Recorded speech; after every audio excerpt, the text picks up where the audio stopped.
de renforcement de la coopération entre deux pays. Le président angolais João Lourenço était à Abidjan. 14 accords signés entre les deux pays. On fait le point avec Davis Soyou. Le président de la République d'Angola, João Lourenço, accompagné de son épouse, est arrivé le mercredi 26 juin dernier à Abidjan pour une visite officielle de 72 heures. La visite s'inscrit dans le cadre de relations d'amitié et de travail qu'entretiennent la Côte d'Ivoire et l'Angola. Elle vise également à redynamiser la coopération bilatérale entre les deux pays dans plusieurs domaines. En témoignent les 14 accords paraphés par les deux chefs d'État. Les accords portent sur la coopération dans les domaines de l'agriculture, des mines et des hydrocarbures, des sports, de la gestion des ressources en eau, de la santé, de la forêt, des TIC, de la culture, des consultations politiques, de l'autonomisation des femmes, de l'industrie et de la radio-diffusion-télévision en vue d'échanger les contenus. Le président angolais a visité les locaux des CEMOA, société de transformation du chocolat basée dans la commune de Yopougon, pour s'enquérir de la capacité de transformation des fèves du cacao ivoirien. Dans la soirée du jeudi 27 juin dernier, le président Alassane Ouattara et son épouse ont offert un dîner au couple présidentiel angolais. Ils ont été distingués dans l'ordre national de la République du Côte d'Ivoire. Un calendrier tout de même chargé, cette visite de 72 heures. Sylvain Debailly, vos impressions sur ce que les deux pays, évidemment, entendent faire, puisqu'on a les conclusions de ces différents accords. Oui, je dirais d'abord que c'est une visite un peu classique qu'un chef d'État étranger rend à la Côte d'Ivoire. On l'a entendu dans le reportage, cette visite est placée sous l'angle de la coopération et du réchauffement des relations entre les deux pays. Cela est intéressant parce que nous sommes quand même à l'ère de la coopération sud-sud. Aujourd'hui, quand on regarde un peu ce qui se passe dans le monde, ce sont les grands ensembles, je dirais les grands pays occidentaux qui essaient d'entretenir et de tirer l'Afrique vers eux.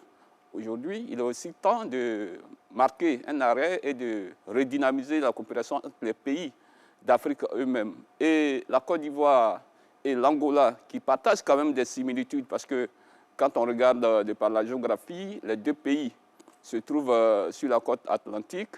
Ils ont pratiquement les mêmes climats, parce qu'ils se trouvent dans la zone tropicale. L'Angola est un pays producteur de pétrole. C'est le troisième, je crois, en Afrique, et puis la quatrième réserve mondiale de pétrole. Donc, Nigeria. Tout à fait. Donc, c'est un pays qui est important. Mais quand on se rappelle un peu dans l'histoire, la Côte d'Ivoire et l'Angola ont eu des rapports particuliers. D'abord, sous Houphouët-Boigny, quand ce pays vivait encore sa crise, sinon sa longue guerre entre deux factions rivales, le MPLA et puis l'autre branche militaire. On avait vu que le président Houphouët-Boigny avait clairement pris position, de sorte que des Angolais étaient même en Côte d'Ivoire ici, jusqu'à ce que l'on arrive au temps de Laurent Gbagbo, qui a aussi fait son choix, et il avait fait le choix de Dos Santos et son régime. Des Angolais ici en Côte d'Ivoire avaient donc perdu les passeports diplomatiques, etc. On arrive à l'ère d'Alassane Ouattara. Je crois qu'aujourd'hui, l'Angola n'est plus un pays en guerre, c'est un pays totalement en paix, qui a besoin de la coopération, qui a besoin d'élargir ses horizons, et qui veut profiter aussi de ce qui se fait de bien chez ses voisins, de ce qui se fait de bien ailleurs en Afrique. Et en Côte d'Ivoire, quand vous regardez la composition de sa délégation, on nous parle de 50 chefs d'entreprise, ce n'est pas rien. C'est déjà, parce que la Côte d'Ivoire aujourd'hui reflète une certaine image, une image positive à l'extérieur. Donc on se dit, pourquoi ne pas venir profiter de ce qui se fait là-bas, avec les industriels, avec tous ceux qui comptent, tous ceux qui boostent l'économie ivoirienne. Donc, venir s'inspirer de cette expérience-là et puis construire quelque chose d'agréable aussi pour les Angolais. Donc, on a visité l'usine de CEMOA pour le cacao. On a signé des accords, pas de 14 accords de coopération. Mais je crois que ici où nous sommes, la RTI doit pouvoir profiter de cela aussi. On regarde souvent sur les différentes chaînes le cinéma angolais qui fait aussi une percée. Donc peut-être que très bientôt, notre chaîne nationale va pouvoir profiter. Et vous n'êtes pas d'ailleurs loin de l'ambassade qui est juste derrière ici. Donc je crois que c'est une visite qui vaut son pesant d'or. Mais attendons de voir parce que, bon, on est dans les choses classiques. Hein. On a vu ici une visite de la République démocratique du Congo, toutes les autorités qui s'étaient déplacées, en tout cas. Pour le moment, on va rester sur voilà. Alors, M. Bakayoko, Sylvain Debailly peut-être fait bien de revenir sur les relations diplomatiques, disons politiques aussi, qui hier n'étaient pas tout à fait stables, et parle même de normalisation. Vous êtes d'accord?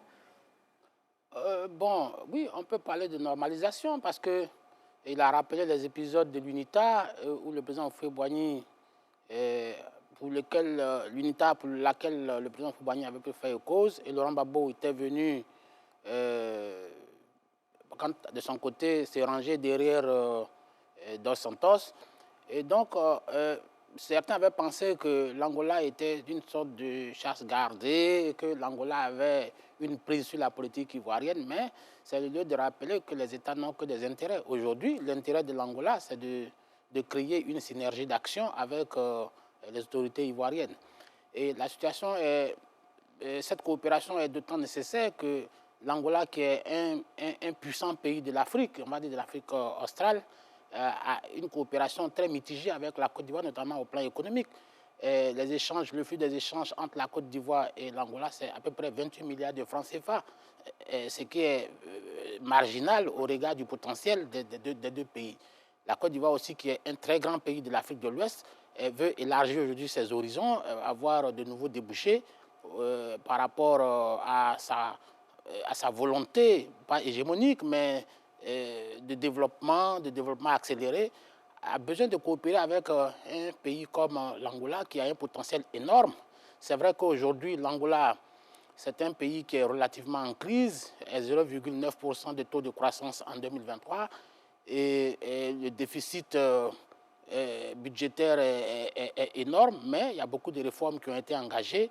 Je dois rappeler aussi que la monnaie angolaise a été dévaluée d'à peu près 60%. Le Kwanza.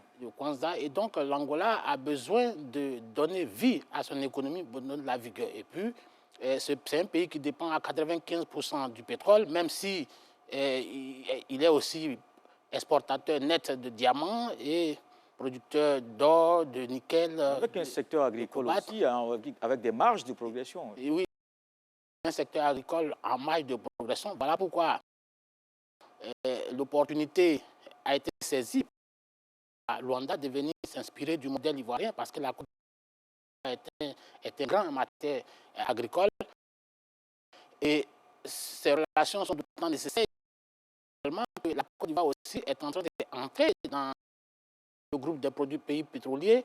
Il a rappelé, l'Angola est à peu près le 3e ou 4e producteur de pétrole, à peu près 2 millions de barils du jour. Et la Côte d'Ivoire, c'est vrai, sa production reste marginale, mais le potentiel est là. Nous serons à 150 000 barils à l'horizon 2027. Mais c'est de la prospection, c'est de la prospective. La Côte d'Ivoire a besoin de se préparer à rentrer dans l'OPEP, à s'inspirer du modèle angolais et à voir également ce qui n'a pas fonctionné et ce qui a marché. Et l'Angola aussi, qui a besoin de diversifier son économie et ne pas rester uniquement dépendant du pétrole, a besoin de voir comment la Côte d'Ivoire a fait pour progresser en matière d'agriculture. Vous avez vu sa visite à CEMOA, et cette visite n'est pas fortuite. La Côte d'Ivoire, CEMOA représente aujourd'hui l'un des fleurons de l'économie, en tout cas de l'industrie ivoirienne, notamment en matière de transformation du chocolat. Et donc, Dos Santos qui se rend dans l'usine CEMOA, c'est tout un symbole, mais c'est une ambition aussi de l'Angola de se convertir, pas de se convertir uniquement, mais d'élargir son potentiel économique avec les matières premières agricoles. Et donc, je pense que c'est une coopération bien fructueuse, même si les 14 accords qui ont été signés sont dans divers domaines, transport, agro-industrie, tourisme, et télécom, etc., etc. Mais je pense que c'est le début d'une nouvelle ère entre ces deux pays qui ont une histoire pas tout à fait similaire, mais quelques similitudes, puisque la Côte d'Ivoire vient d'une guerre, une rébellion qui l'a pas ravagée, mais qui a secoué un peu ses fondamentaux. L'Angola a connu une longue guerre de 1975 jusqu'en 2002, avec la mort de Jonas Malheiro Savimbi, le président de l'UNITA. Et donc, je crois aujourd'hui que les deux pays ont beaucoup à gagner dans cette coopération et je pense que les sillons ont été ouverts et nous pensons que ces sillons vont se raffermir au fil des années pour l'intérêt du peuple ivoirien et du peuple angolais. Bletson, Mathieu? Oui, c'est vraiment une excellente visite parce que c'est la coopération sud-sud, c'est ce qu'il y a de mieux. Et l'Angola, pour la Côte d'Ivoire, aujourd'hui, est un bon pays. N'oublions pas, l'Angola, vous l'avez dit tout à l'heure, a beaucoup de pétrole, donc beaucoup d'argent. L'Angola est pratiquement le seul pays africain qui a racheté pas mal d'entreprises au Portugal, pays colonisateur. L'Angola a des devises et tous les pays producteurs de pétrole cherchent toujours à diversifier leurs sources de revenus parce que le pétrole, demain matin, peut ne pas avoir la valeur qu'il faut. Et puis ensuite, dès qu'il y a un problème, vous prenez vous encaissez le coût. De ce point de vue, il faut trouver un pays qui a des infrastructures, qui a des ambitions, dans lesquelles on peut investir tranquillement. Et quand vous checker un peu aujourd'hui, la Côte d'Ivoire est l'un des pays les plus attractifs. C'est vrai, les Ivoiriens ont leurs problèmes internes, il y a le coût de la vie et tout ça, mais pour celui qui veut investir, la Côte d'Ivoire offre des potentialités extraordinaires. Mes prédécesseurs l'ont rappelé, on a une ambition de transformation de nos produits. C'est pour ça qu'il est allé voir l'usine de transformation à Yopougon. L'Angola pourrait éventuellement financer une telle usine ici, puisqu'il y a encore de la place. Mais on a un port extrêmement compétitif aujourd'hui avec les derniers investissements qui ont été faits. Et ça intéresse n'importe quel pays qui veut diversifier ses sources d'argent. On a du pétrole, on commence à devenir producteur de pétrole, mais on a surtout une des plus performantes raffineries d'Afrique. Et quand tu as une raffinerie, il faut chercher à tisser amitié avec les pays producteurs. Et donc, puisque l'Angola raffine très peu. Oui, très peu. Vraiment très peu. Et donc ça, pour nous, c'est vraiment une clientèle qui nous intéresse. Pour eux aussi, notre marché agricole, notre marché de transformation des produits, et puis notre système économique est beaucoup plus structuré quand même avec pratiquement au niveau de l'agriculture, même si en matière de vivrier, on ne s'autofise pas encore, mais on a toutes les expertises. On a toutes les expertises, on a les entreprises qu'il faut, les sociétés d'encadrement, on a les ingénieurs qu'il faut. Et pour un pays comme l'Angola, la Côte d'Ivoire est extrêmement intéressante. Au professeur Koné. Oui, effectivement, je m'inscris dans cette même dynamique-là. Il faut ajouter également que cette visite-là fait suite déjà à la première grande commission mixte qui s'est tenue en avril 2024. Et j'aime bien cette citation d'un auteur que j'aime bien, Kourma, qui dit, et je le cite, il dit « Passer une porte, une deuxième, contourner une troisième et s'arrêter devant une quatrième, ce n'est pas chercher une case, mais c'est chercher une qualité d'homme. » Quand le président João Lourenço fait le déplacement à Abidjan actuellement, dans ce contexte-là, je pense que c'était pour chercher une qualité de gouvernance.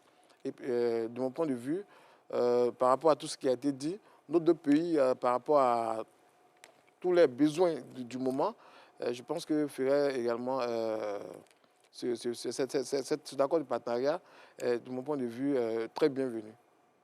Sylvain Debaï, peut-être en vous écoutant, on a senti peut-être quelques réserves parlant des visites qui se succèdent et vous avez peut-être voulu dire qu'il faut aller au-delà des accords signés. Oui, je pense qu'il faut aller au-delà. On est encore dans le classique. On vient, la grande commission mixte de coopération qui se met en place, les dossiers sont évoqués, des accords sont signés, mais après, il faut aujourd'hui être dans le concret.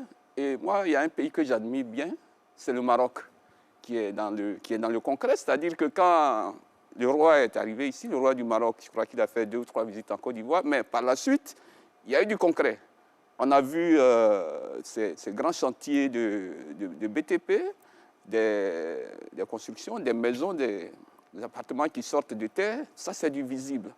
C'est du visible et je pense que la Côte d'Ivoire doit pouvoir suivre.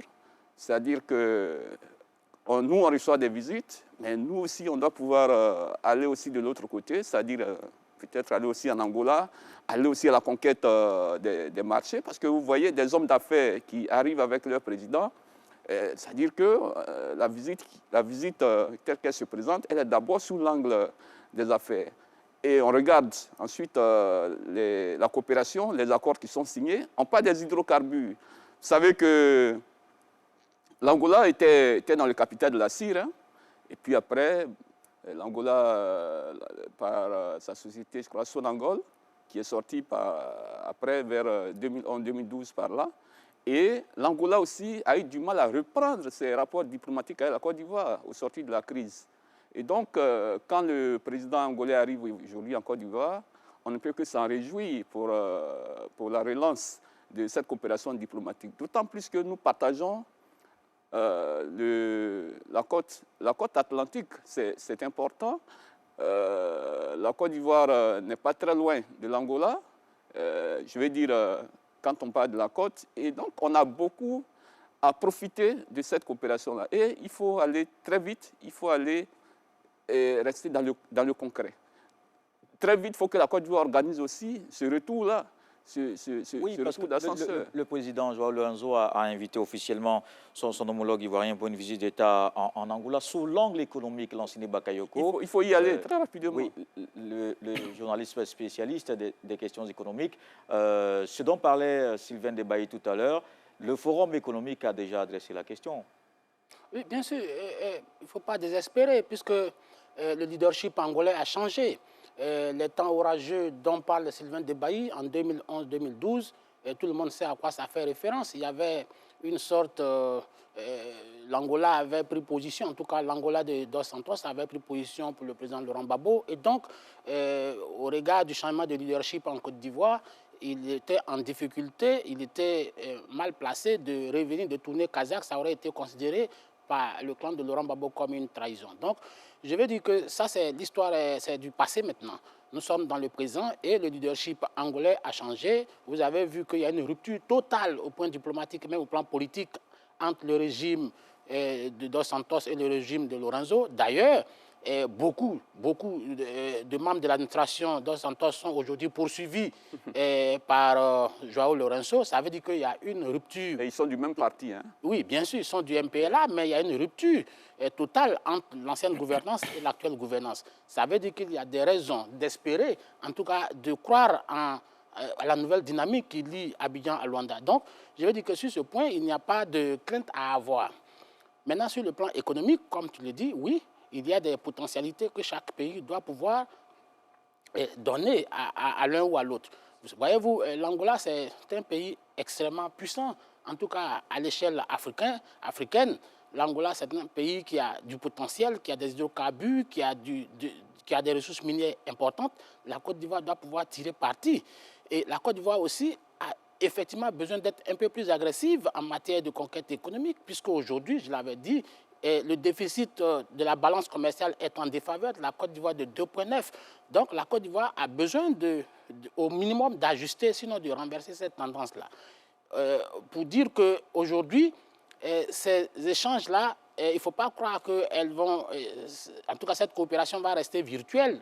Elle va se concrétiser, elle va aller grandissant. Parce que, en tout cas, la géopolitique économique, la géopolitique mondiale aujourd'hui, ou même africaine, a besoin aujourd'hui de nouvelles dynamiques. Et ces nouvelles dynamiques-là sont portées par la Côte d'Ivoire qui a de l'ambition, par l'Angola aussi qui a de l'ambition. Et donc, je pense qu'il y a un cadrage qui est fait. Il y a une sorte... il n'y a pas de hiatus entre les deux pays. Pour moi, c'est une question de survie aujourd'hui que l'Angola prenne les meilleures dispositions pour pouvoir raffermir cette coopération avec la Côte d'Ivoire. Il en est de même pour l'autre pays, je pense à la Côte d'Ivoire. Donc, pour moi, il n'y a pas de raison de désespérer ou bien d'être attentiste vis-à-vis des résultats qui peuvent être produits par cette coopération-là. D'accord. Mathieu? Oui, Bailly est un peu dubitatif. C'est vrai qu'on ne peut pas prévoir l'avenir. Il peut avoir eu cette visite et puis il n'y a pas de suite. Mais c'est quand même une visite du chef d'État avec son épouse durant 3 jours, hein, et qui a été préparée, qui a été énormément préparée. Donc, c'est 2 États qui se rencontrent en territoire ivoirien. Ce sont des chefs d'entreprise qui ont accompagné beaucoup de préparatifs. C'est vrai que dans l'immédiat, on veut bien comparer avec le rôle du Maroc. Le Maroc, c'était à une époque donnée, la Côte d'Ivoire redémarrait et le Maroc était le premier pays, en tout cas dans la sous-région, à nous faire confiance et à nous accompagner. C'est pour ça que vous voyez beaucoup plus de Marocains sur les routes et autres. Mais aujourd'hui, les infrastructures existent. Je vous ai parlé du port. On ne voit pas beaucoup le port. Et même quand tu demandes au cadre du RHDP, quand ils sont en campagne, ils ne parlent pas du port. Le plus gros investissement du président de la République, selon moi, c'est le port. Le port, il a agrandi le port, qui fait en sorte que le port qui était là avant, il recevait les tout petits bateaux, jusqu'à ce qu'il fasse le canal de Vridi. On a commencé à recevoir les bateaux moyens. Aujourd'hui, la Côte d'Ivoire repart les grands bateaux qui jusque-là partaient en Afrique du Sud. Et c'est les bateaux moyens qui partaient prendre les marchandises pour envoyer ici. À partir de cet instant-là, on a une grande capacité d'exportation et on a une grande capacité de réception. On n'est même plus en concurrence avec les ports voisins.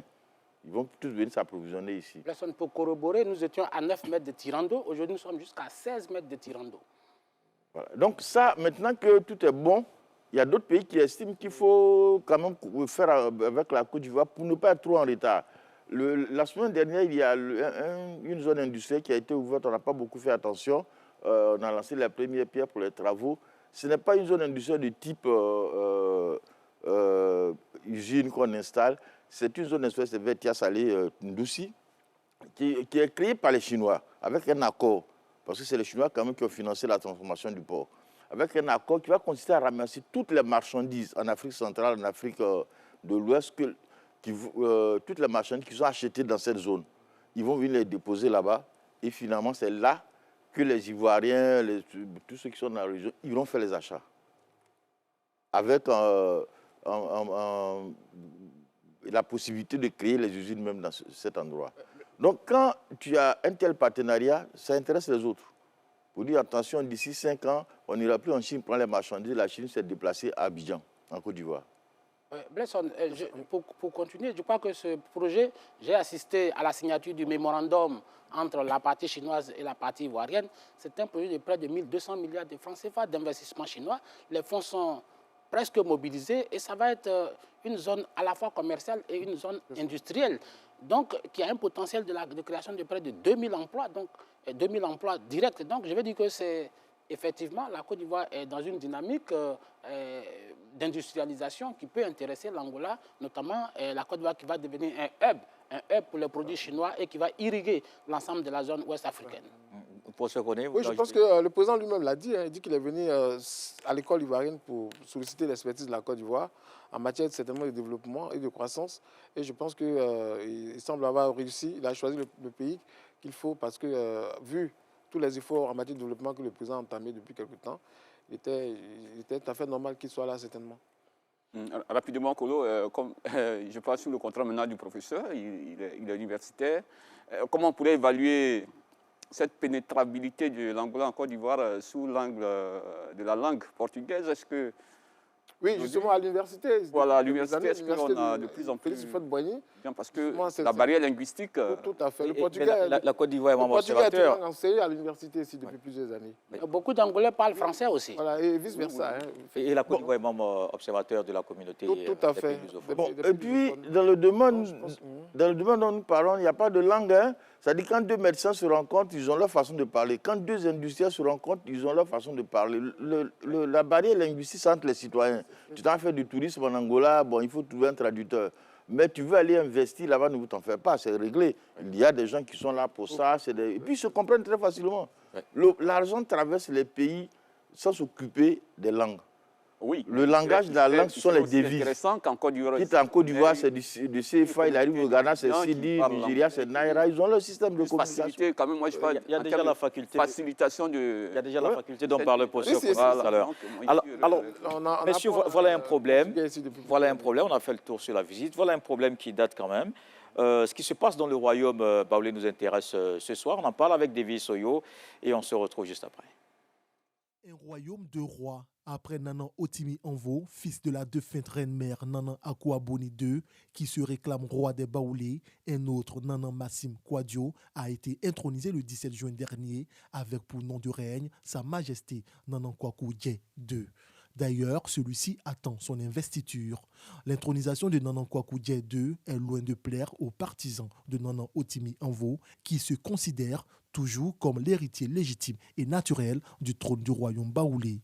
À ce sujet, cadres, fils et filles baoulés ont été invités à Yamoussoukro par le doyen Kopli Boni pour en débattre. Rencontre dénoncée par ceux qui doutent de la légitimité de celui qui a convoqué le conclave. Pour certains, la confusion suscitée par ce bicéphalisme laisse penser à un nouveau feuilleton, la guerre de succession et de légitimité dans le pays baoulé. Et pour d'autres, cette lutte semble cacher des rivalités et implications politiques entretenues par chaque camp.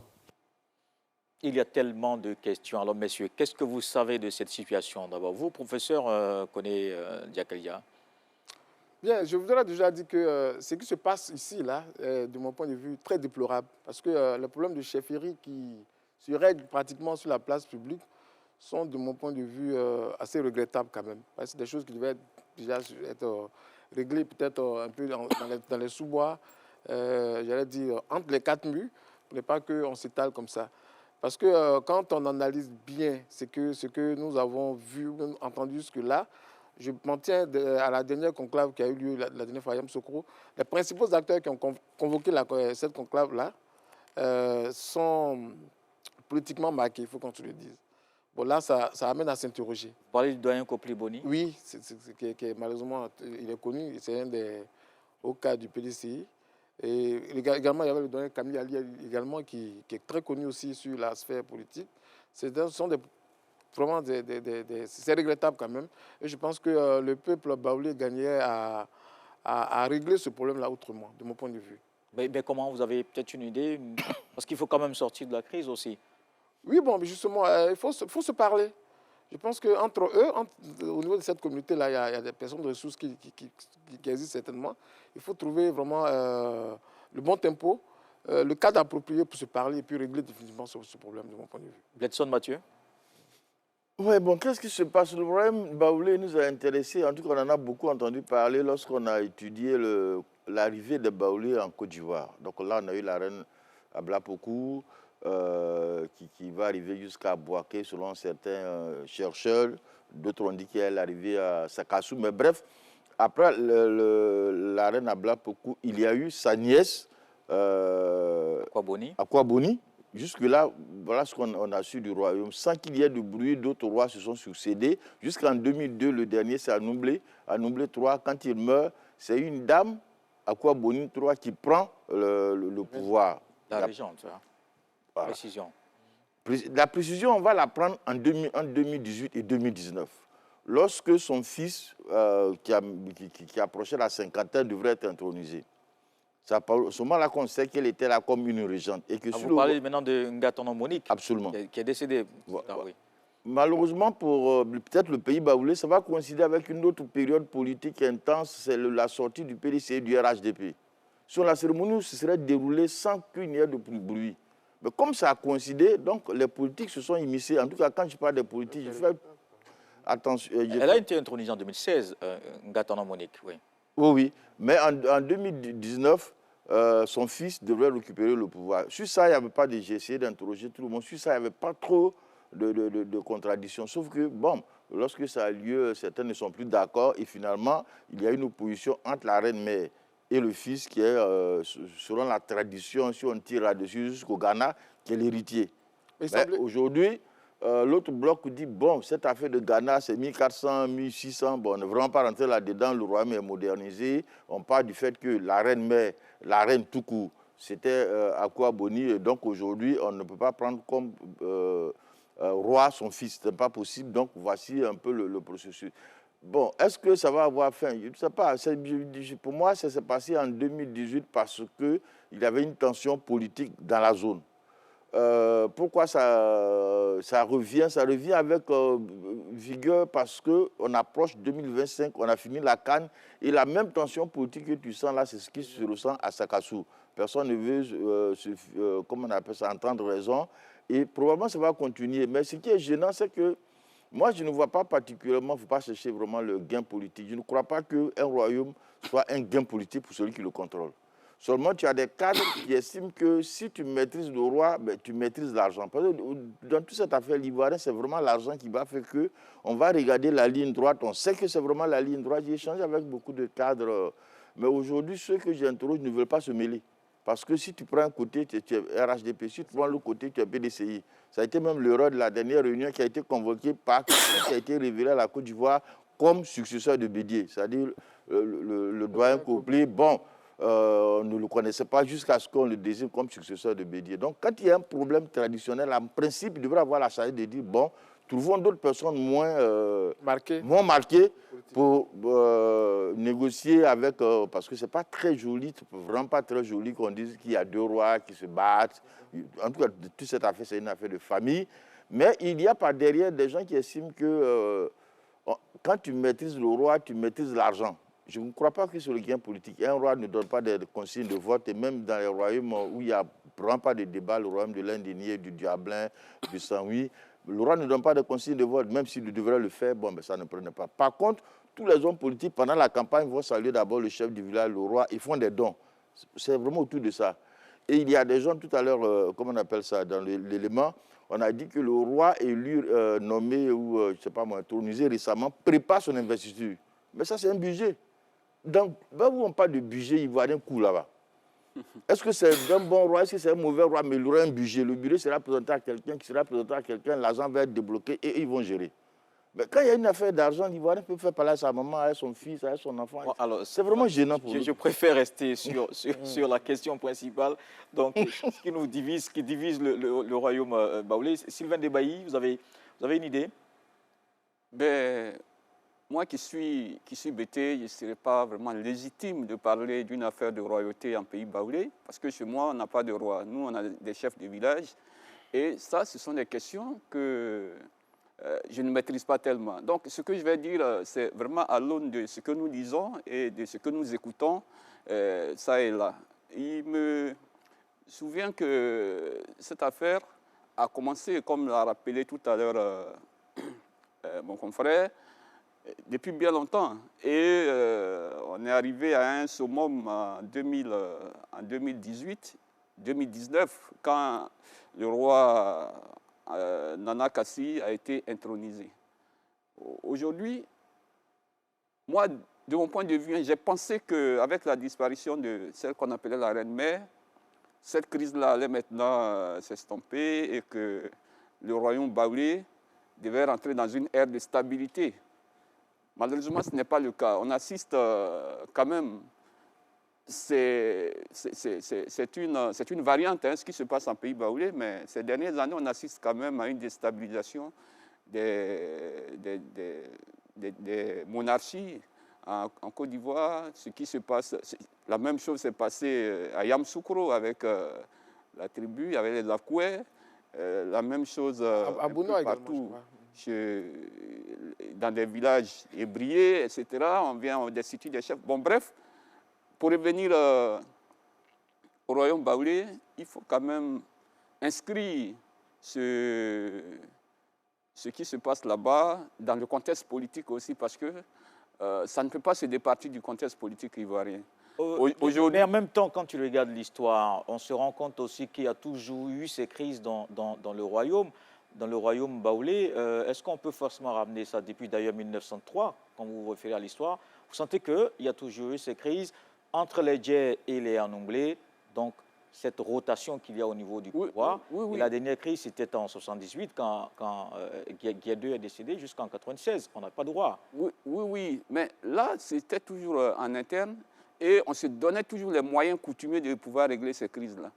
Mais aujourd'hui, ce que nous voyons, c'est qu'il n'y a même plus de personnes qui soient légitimes pour venir régler cette question. Parce que celui-là, quand il intervient, il sera taxé de PDCI. Quand celui-ci intervient, il sera taxé de RHDP. De sorte qu'aujourd'hui, il y a un certain langage qui est né chez les Ivoiriens qui parle de roi RHDP, roi PDCI. Vous voyez, quand on arrive à ces extrêmes-là, c'est quand même dangereux. Et moi, je pense que dans cette affaire, il va falloir recourir à tous les moyens coutumiers pour pouvoir régler la question. Il a parlé tout à l'heure du royaume Ashanti.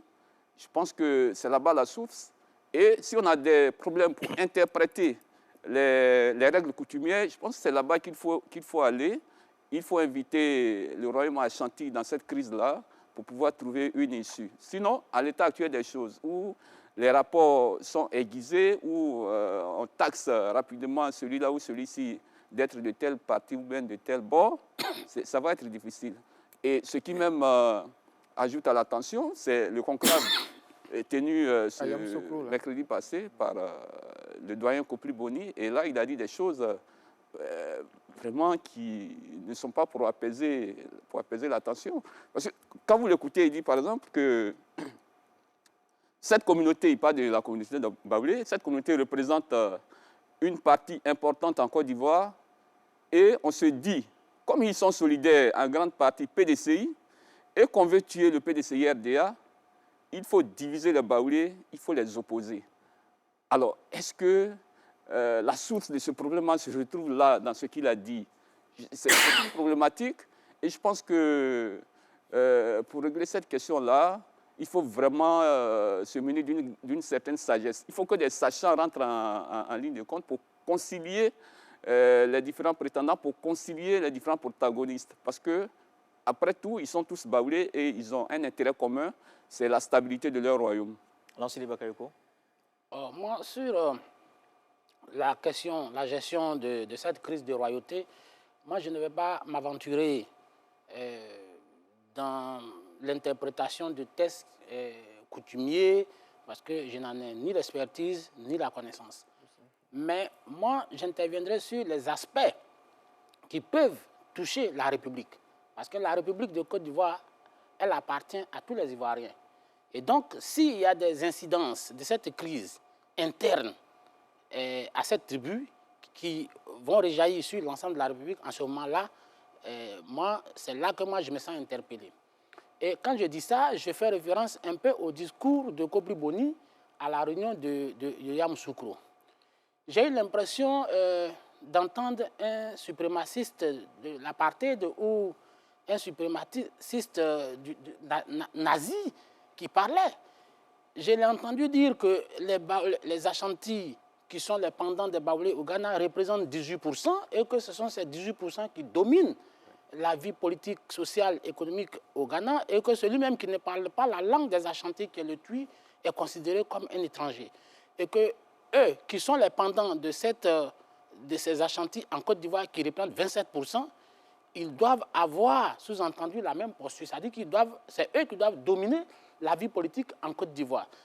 Et donc, moi, je trouve que ce discours-là, il est extrêmement dangereux. Et il est extrêmement dangereux d'autant que Kobri Boni, c'est un nonagénaire, presque un centenaire, qui représente, si vous voulez, la conscience morale de la Côte d'Ivoire, qui devait être aujourd'hui l'un des sages de la Côte d'Ivoire, mais qui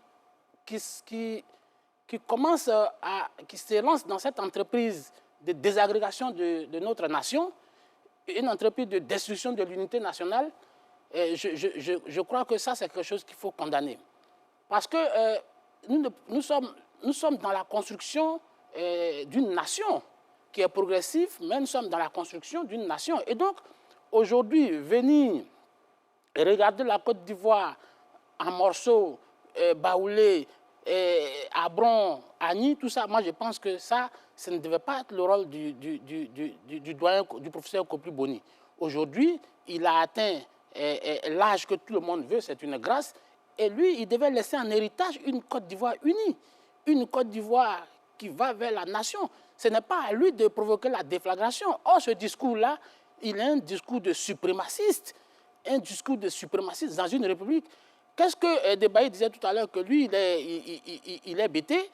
Mais attendez, si les bêtés en font de même chez eux, et que les Malinqués en font de même dans leur nord, et que les Abrons en font, mais je pense que la Côte d'Ivoire est menacée. La Côte d'Ivoire est menacée. C'est pour ça que moi, je voudrais interpeller. Et cette politisation, je voudrais terminer par là. En principe, s'il s'agit d'une crise de royauté, tout le monde sait en Côte d'Ivoire que le siège de la royauté baoulée, c'est à Sakassou. À mon avis, la réunion aurait pu se tenir à Sakassou. Mais vous avez vu qu'en faisant venir la réunion à Yamoussoukro, qui est symboliquement le siège du PDCI-RDA, et dans son discours, il a fait référence à Houphouët-Boigny, dit-il, qui faisait des faveurs à ses frères baoulés. Et ça, je pense que ça, c'est du révisionnisme. Je pense que Houphouët-Boigny était un personnage transversal. Mais il dit que lui-même, il a bénéficié des faveurs que Houphouët-Boigny faisait à ses frères baoulés, parce qu'il est monté dans le bateau du papa de Afim Kwasi pour l'amener en France, et que ça devrait continuer. Je pense que Kobri Boni, moi, j'en attends beaucoup plus de lui que ce genre de discours sectaires-là qui sont une vraie menace pour l'unité nationale. Mais il dit que Sakassou est occupé par les militaires. Ça en rajoute à la crise peut-être Certainement, oui. Ce que je voulais ajouter, c'est qu'il ne devrait pas jouer les premiers rôles dans cette crise-là. Peut-être qu'il devrait jouer les seconds rôles, mais pas les premiers. Parce qu'à partir du moment, comme je l'ai dit, où il est politiquement marqué et qui s'affiche encore après le décès du président Henri Konan Bédié, on l'a vu jouer les premiers rôles au niveau du PDCI. Et là encore, il vient jouer encore les premiers rôles dans la résolution d'une crise communautaire. Je pense que ça n'a pas été, de mon point de vue, ça n'était pas bien pensé. L'enseignant Bagayoko parlait du retour au royaume à Sakassou, mais le royaume qui a désigné le 14e roi, et vous l'avez dit vous-même tout à l'heure. Est-ce que dans cette situation, dans cette atmosphère où on est politiquement ou non marqué, on peut estimer ou prévoir de sortir vraiment maintenant de la situation, Bletton? Bon, il ne faut pas désespérer quand même. Forcément, il y a toujours une réaction du peuple, une réaction un peu... Peut-être que là où le débat est arrivé, parce que les derniers propos sont assez graves. Et je ne crois pas qu'il y ait une communauté baoulée qui veut un certain nombre d'avantages, tels que le doyen l'a dit. Je préfère ne pas parler de ces propos. Je pense que c'est plutôt ceux qui étaient assis à côté qui auraient dû faire un peu attention au discours qui est écrit et que bref, ça a déjà été fait, ça a été rendu public, mais on peut quand même oublier, ne pas penser que c'est ce que pense l'ensemble des baoulés. Et non, il va arriver un moment où ceux qui courent après l'argent ou qui veulent se servir du royaume pour une ascension politique seront mis, je pense, à l'écart. Quand on va pouvoir le faire, on ira trouver une solution, parce que la tradition règle le problème. Ce n'est pas une mauvaise interprétation, non. Ceux qui sont à la base savent très bien que où se trouve la vérité. Ça, ils le savent. J'ai échangé en off avec ça, ils Parce le qu'il savent. y a un mode de succession. Il y a un mode de succession qui est établi. C'est-à-dire que ce n'est pas l'endroit où on peut changer. Il n'y a pas de constitution à changer. La tradition, c'est la tradition. Le roi n'est pas là, c'est l'enfant de sa sœur. Si l'enfant est petit, sa maman devient régente. Ça, c'est comme ça jusqu'à ce que l'enfant grandisse. Le trône lui-même est conçu, il y en a deux. Tu as le trône et puis tu as le trône de la reine-mère. Parce qu'un pays à Caen, c'est la reine-mère qui détient réellement le pouvoir. L'Abia. Voilà, mais elle ne passe pas au premier plan. Ça, c'est vraiment un réglage que les ancêtres ont trouvé qui marche très bien. Bon, le problème, c'est tu en arrives là, on est en pleine... La dame aussi est mal morte. C'est-à-dire qu'il y a un moment où il y a encore le tourbillon politique. Je dis que si on parle le passé, effectivement, à l'intérieur de la crise du royaume baoulé, il y a eu des crises. Simplement aussi parce que quand ils sont arrivés, ils se sont installés dans plusieurs villes et ils sont arrivés aussi par vagues. Donc, celui qui a Béoumi, par exemple, c'est le frère d'Abla Pokou qui allait installer le peuple Béoumi. Donc, les gens ont été un peu distancés. À un moment, le gars qui a dit Mokoro, il est baoulé, mais il ne choisit pas son chef en consultant le roi qui a Sakassou. Ça, ils ont fonctionné un peu de façon indépendante. Ça a mené quelques crises. Mais ça a été réglé assez facilement. Aujourd'hui, c'est parce que le politique met sa main là-dedans. Le politique met sa main là-dedans. Le premier choc a lieu au moment où le PDCI sortait du RHDP et le second choc va avoir lieu au moment où on prépare le 2025. Bon, voilà. Donc ça... Je voudrais juste ajouter que le PDCI, s'il te plaît, je voudrais juste ajouter que Kopli Boni doit sortir le PDCI de cette crise. Parce qu'il ne faut pas considérer que le PDCI est exclusivement baoulé. Qu'est-ce que les autres, les Dikawe, même les Tiam, qui sont issus de la diversité, comment eux aujourd'hui se sentent-ils en entendant, en écoutant Kopli Boni qui veut assimiler coûte que coûte le PDCI au Baouli. Et moi, je pense que cette tendance-là de repli, de sectarisme-là, ça ne peut pas aujourd'hui, ce n'est pas la ligne que la Côte d'Ivoire doit suivre aujourd'hui. La Côte d'Ivoire est une nation, est un pays qui a besoin si vous voulez, une société hétérogène, mais une société aussi homogène en termes de nation. Et je pense que c'est vers là qu'il faut partir que d'aujourd'hui de faire la promotion d'un repli comme si on était au temps de l'apartheid ou du nazisme. Sylvain voulait ajouter quelque chose? Oui, non, juste dire que bon, le doyen Kopli Boni, il est quand même assez responsable et je pense qu'il assume ses dits et ses actes. Parce que je ne pense pas qu'il ait convoqué ce conclave-là sous l'angle, enfin, que ce soit un conclave du PDCI. Bon, ça devait être certainement un conclave des dignitaires baoulés, parce que c'est eux qui sont concernés directement, au premier chef, par ce problème-là. Parce que par le passé aussi, on a eu des interventions un peu intempestives de certaines autorités politiques. Quelqu'un même Pourquoi a dit... donc a-t-il prononcé le nom PDCI à cette réunion? Quelqu'un même a dit... Pourquoi a donc-il pu prononcer le nom PDCI à cette réunion? Oui, il a... Et puis la succession, ce n'est pas une affaire de cadre C'est- d'une ethnie. C'est quand même régi par une autorité traditionnelle, Oui, oui. c'est quand même régi par des règles en Oui, interne oui. que des notables connaissent. Là, par exemple, en l'occurrence, c'est entre les Djé et les Anoublé. Je pense assez Oui, clair. tout à fait, mais il faudrait quand même quelqu'un de légitime pour pouvoir recoller les morceaux. Bon, je pense que c'est de la sensibilisation qu'il voulait peut-être faire. Bon, mais est-ce que les mots utilisés pour le faire ont été à leur place? Bon, ça, je ne saurais juger. Mais je me dis que ces dernières années-là, cette crise a eu quand même des tournants. En tout cas, en ce qui concerne l'émission des politiques. Quelqu'un avait même dit, un politique bien marqué au RHDP avait dit, la reine, celle qui doit régner, c'est Nana Akua-Boni, celui qui ne veut pas d'elle, qui retourne au Ghana. On a entendu ces propos-là aussi. Donc, moi, je pense qu'à un moment donné, évidemment. voilà, à un moment donné, je le disais, si on a des problèmes pour interpréter les règles coutumières, qu'on se réfère au royaume du Ghana. Il y a même, pour terminer sur la question. Oui, je termine. Il y a même une institution, une instance qui devait être capable de ramener ce problème à ses justes La Chambre des rois. Je ne veux pas de la Chambre des rois, mais aujourd'hui, elle aussi... Oui, elle n'est pas encore très solide. Mais tout à l'heure, on a évoqué un peu les autres problèmes, parce que le royaume, chefferie, c'est sensiblement les mêmes. Quand vous prenez les chefferies le plus autour d'Abidjan, elles sont les plus déstabilisées. Là où il y a des cadres, c'est-à-dire quelqu'un qui est assis dans un bureau, qui va au village, il va à sa montée de cadre, donc c'est un chercheur d'argent, il arrive au village avec le problème. La plupart du temps, quand vous entendez un problème dans une chefferie chercher, il y a des deux cadres derrière. Je ne sais pas trop si c'est l'école qui nous déforme, qui nous donne cette envie de vouloir tout prendre, de chercher l'argent partout. Tu es à Abidjan, tu fais tes choses, tu arrives au village, tu veux devenir chef. Chaque fois qu'il y a eu conflit dans un village de chefferie, tu vois deux chefs. Et dans ce royaume là-bas, c'est ceux qui sont derrière. C'est ceux qui sont derrière, qui ont réussi il n'y a pas encore longtemps à opposer un homme et sa maman. Ouais. Mais c'est extraordinaire. Ils ont tenu jusqu'à ce que la dame meure et aujourd'hui, ils recontinuent. Et chacun veut recruter, mais c'est vraiment juste parce que c'est les mêmes gars que tu vas trouver en politique, c'est les mêmes gars que tu vas trouver dans les ONG, c'est les mêmes gars. Et l'Ivoirien, c'est une affaire d'argent. Ouais. Vraiment, quand je regarde ça, je ne sais pas qu'est-ce qu'on peut léguer parce que ceux qui sont là aujourd'hui, qui auraient pu être les doyens, quand tu entends ce qu'ils disent, tu es dessus. Nous-mêmes qui sommes là, qui serons peut-être les doyens de demain, bon, quand on se regarde comme ça, on se dit, mais, bon, conséquence, pour faire l'examen de nos enfants, on oublie de mettre caméra pour les surveiller. C'est quel pays ça? Je voudrais terminer qu'il faut que Kobri Boni comprenne qu'on n'est pas au temps de la race aryenne.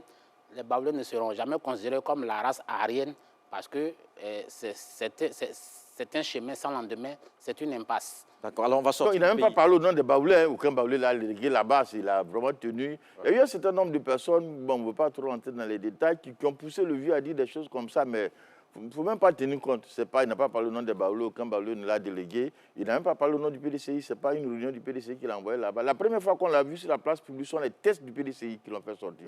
Mais sa réunion là-bas, il allait faire ça à titre privé. Ça, même quand il sort le nom du PDCI, il n'a pas... ce n'est pas une autorité du parti, voilà. Il a assumé l'autorité première du PDCI jusqu'à ce qu'il y ait les élections.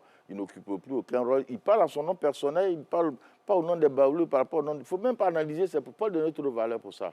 Mais je pense que c'est des gens qui sont autour, que bon, on les a vus d'ailleurs. Bon, voilà. On va sortir du pays. Assimi Goïta, le président de la transition malienne, a rencontré Ibrahim Traoré au Burkina Faso, certainement une étape importante dans l'AES. David Soyo. Première visite officielle du président de la transition malienne, Assimi Goïta, au Burkina Faso. Arrivé le 25 juin dernier à Ouagadougou, le colonel Assimi Goïta a rencontré son homologue, le capitaine Ibrahim Traoré, pour échanger sur plusieurs sujets communs. Pour Bamako et Ouagadougou, la visite revêt une importance capitale car les deux États sont liés par la géographie et la culture. Mieux, le défi principal demeure la lutte contre le terrorisme dans les deux pays, mais au-delà dans l'Alliance des États du Sahel, AES, centre d'intérêt dans leurs conversations. Ils envisagent également le renforcement des relations socio-économiques dans les États de l'AES. Le colonel Assimi Goïta a aussi évoqué l'acquisition de matériel militaire auprès de la Russie, la Chine et la Turquie, qualifiés de partenaires sincères. Cette visite d'amitié et de travail du président de la transition malienne intervient après l'attaque de Mansilla qui a fait plus de 100 morts. Alors, le professeur, c'est donc certainement l'aspect sécuritaire qui a pris le dessus au cours de cette visite d'Assimi Goïta. Bien, au-delà de l'aspect sécuritaire, je crois qu'il ne faut pas être dupe, hein. Visiblement, et ça se voit tout de suite, on sent que Assimi allait porter son soutien à son compagnon d'âme, dont le pouvoir était vacillant à cette période-là. Et quand il est arrivé, il a encore réaffirmé son soutien au président Traoré en disant, et je le cite, il dit que nos destins sont liés, nous avons pris un chemin de non-retour, et que cela soit clair, c'est ce qu'il a dit. Mais je pense qu'il faut qu'il fasse attention, parce que ces trois pays-là se sont, de mon point de vue, engagés dans une voie sans issue, qui, de mon point de vue, ne peut pas prospérer actuellement, parce que les régimes militaires, on sait généralement comment ces régimes-là finissent. Donc, c'est ce que je voulais ajouter. Belson Mathieu. Bon, il allait soutenir son poulain qui a assez de difficultés d'abord sur le terrain. Sur le terrain, contrairement au Mali, où quand même l'armée réussit à récupérer quelques espaces, au Burkina, c'est vraiment pas du tout ça. Le Burkina n'a pas fait le choix total du Mali de dire on fait venir Wagner, on va équiper notre armée. Et puis, il a l'impression qu'il est un peu gamin quand même, un peu gamin. Il se balade. Bon, moi, si je suis énervé, je vais produire plus de cacao que la Côte d'Ivoire en 3 ans. Et finalement, quand il y a eu l'attaque, la dernière attaque qui a provoqué plus de 100 morts de soldats À Mansilla, bon, les militaires maliens, les Burkinabés ne pouvaient pas supporter. Donc, c'est vrai, sur le champ, Assimi Goïta a envoyé ces militaires aller sécuriser le pouvoir d'Ibé, parce qu'eux, ils ne veulent plus de coup d'État en interne, naturellement. Donc, maintenant, il allait à la limite, je ne dirais pas lui tirer les oreilles, mais bon, mettre le pont sur les i et puis l'engager financièrement également, puisque ça coûte de l'argent beaucoup, l'achat des armes, l'entretien des mercenaires, ça coûte de l'argent. Le Burkina, pour l'instant, ne décaisse pas trop d'argent dans cette affaire. Donc, je pense que c'est les deux problèmes. Je ne vois pas d'autres, parce que quand tu regardes même les deux visages, là, Ibrahim et puis Assimi, bon, il ne faut pas parler d'économie. Ça n'a rien à voir avec la visite d'État dont on parlait tout à l'heure en Côte d'Ivoire et l'Angola. Quand tu les regardes, les deux, c'est militaire seulement, il faut parler. Voilà. Et puis, ils ont la frontière la plus bouillante. Et aujourd'hui, les djihadistes qui fuient le Mali se réfugient au Burkina et ils retournent au Mali automatiquement. Donc, ça crée un problème même pour la sécurité du Mali, puisque quand tu les poursuis, ils vont se réfugier au Mali, au Burkina. Et quand ils sont bien à l'aise, ils viennent attaquer. Voilà. Bon, comme ils sont camarades, ils ne peuvent pas dénoncer cette affaire, mais c'est pour essayer de régler un peu toute cette affaire-là. Sylvain Debaï. Moi, je vois cette visite comme une visite de deux amis, des gens qui ont pris un engagement d'un côté comme de l'autre et qui sont obligés de continuer dans cette voie-là parce qu'ils n'ont pas d'autre choix que ça. Vous savez, on a deux hommes qui appartiennent désormais à une même communauté, mais qui ont deux styles différents, et même s'ils sont militaires. On a un Ibrahim Traoré très présent, en tout cas dans l'arène politique de son pays, et un Assimi Goïta assez calme, dont on n'entend pas beaucoup de déclarations. Et donc, dans ce qu'ils ont choisi depuis maintenant janvier 2024, c'est-à-dire d'appartenir à un même ensemble qui est l'AES, ils ont même signé récemment un document d'orientation de cette coopération, de cette nouvelle organisation. Et il faut donc consolider les bases de cette organisation. Et donc, après le Burkina, certainement qu'il ira au Niger, parce que ce sont les trois qui ont décidé de marcher ensemble. Et comme on peut le comprendre, il y a nécessairement un volet sécuritaire. Parce que si on a décidé de marcher ensemble, on se doit solidarité.